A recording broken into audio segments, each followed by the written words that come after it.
Good morning India.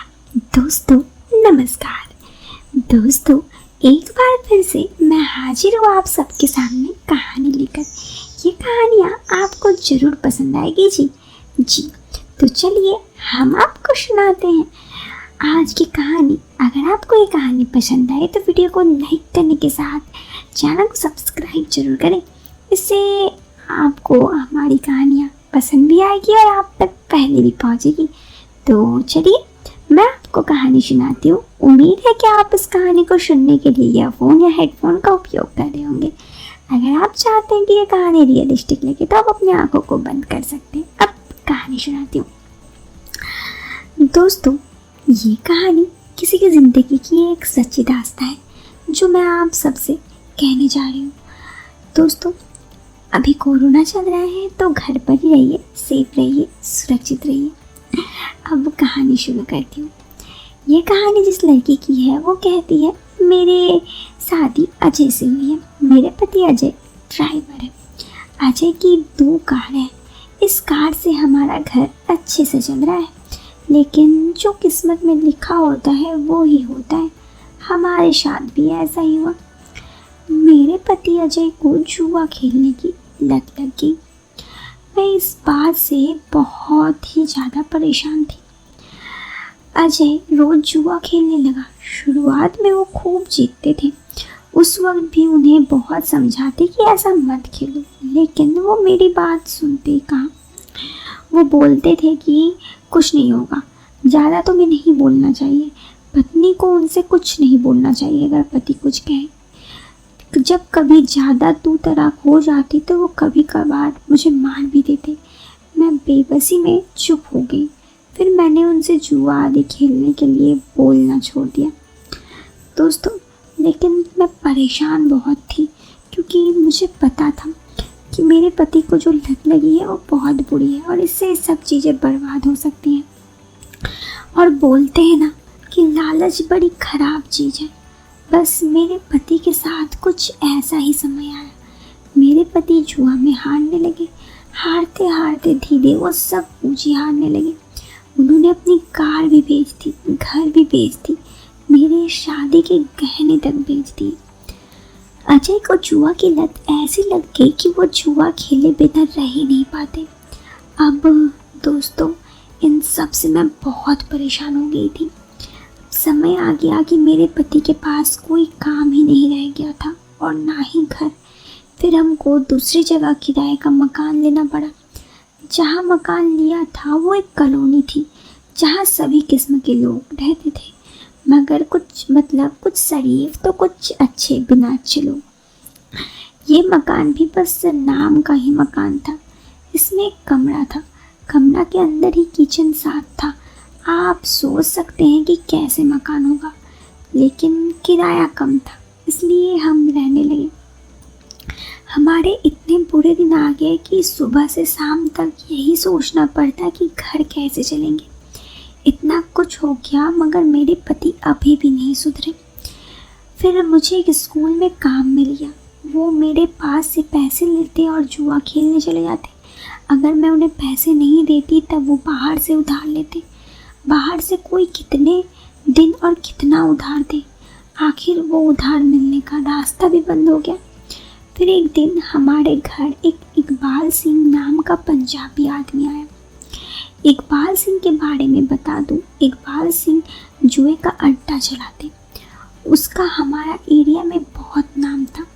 Iqbal Singh सब बुरे काम करते, दारू बेचना, जुआ अड्डा चलाना आदि ऐसे काम। उनका बहुत नेताओं से भी कनेक्शन था, इसलिए पुलिस भी उनके खिलाफ कुछ कर भी नहीं सकती थी। एक दिन की बात है, इकबाल सिंह हमारे घर आए। तब मैं अकेली थी। वो मुझसे बोले तेरा पति अजय कहाँ है? मैंने बोला जी वो बाहर गए हैं, क्या काम है? तब इकबाल सिंह बोले जब वो आए तो बोलना इकबाल सिंह आए थे। मैंने बोला ठीक है कह दूंगी। जब इकबाल सिंह घर आया था उस समय मैंने साड़ी पहनी हुई थी। इकबाल सिंह मुझे घूर रहा था, इसलिए मैंने इकबाल सिंह को ठीक से जवाब भाव नहीं दिया। वो गुस्से से मुझसे घूरते हुए चला गया। फिर 2 दिन बाद रात के 8 बजे करीब इकबाल सिंह मेरे घर आया। उसके साथ एक दूसरा आदमी धीरज भी था। धीरज हमारे कॉलोनी में ही रहता था और हमारे मकान का मालिक भी था। वो दोनों साथ आए थे। इकबाल सिंह के पास एक बैग था। मेरे पति घर पर ही थे। इकबाल सिंह और धीरज ने मेरे पति से बात करना शुरू कर दिया। धीरज बोले, अरे अजय कैसा है रे?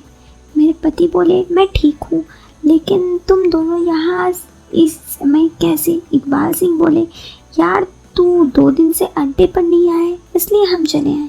फिर मेरे पति बोले, यार मेरे पास पैसे नहीं है और बाहर भी उधार आ चुका है, कैसे आता? धीरज बोले, अरे अजय क्या यार, हम तेरे दोस्त हैं, चल आज तेरे घर पर ही खेलते हैं।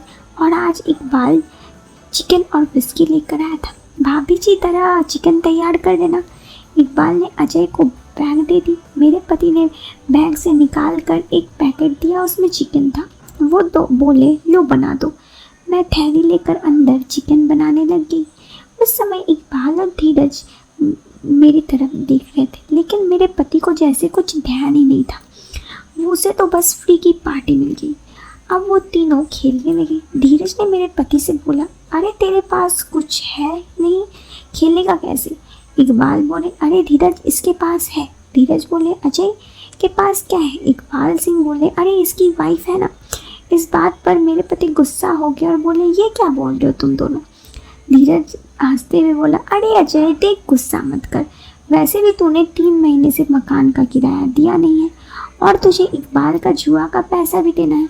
तो अपनी पत्नी को दांव पे लगा दे, जीत गया तो कर्जा चुका देना और यदि हार गया तो सब कुछ के लिए हमारे साथ तैयार हो जा। वैसे भी कौन सी सिल है उसकी। मुझे इस पर बहुत गुस्सा आई। उनकी बात सुनकर मैं बोली, ये तुम लोग क्या बोल रहे हो? शर्म नहीं आती तुम लोगों को? इतना में मेरे पति बोले, चुप रहे, ये सही बोल रहे हैं। वो दोनों हंसते हंसते गेम खेलने लगे। मेरे पति मुझे दांव पर लगा दिए। इकबाल और धीरज जीत गए और मेरे पति को से बोले, अजय चल आज तू ऊपर छत पर सो जा, अब हम जीत के जश्न मनाएंगे। मेरे पति नशे में टले हो गए। वो लड़खड़ाते हुए उठे और बाहर से दरवाज़ा बंद कर छत पे चले गए। मैं बहुत डर गई थी दोस्तों।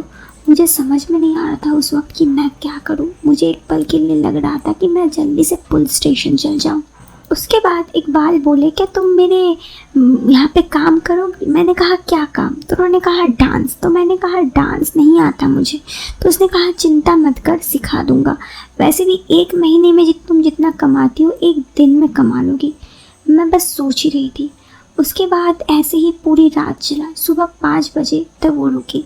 इकबाल, मैं बोली कि मैं काम करने के लिए तैयार हूँ, तुम टाइमिंग बताओ।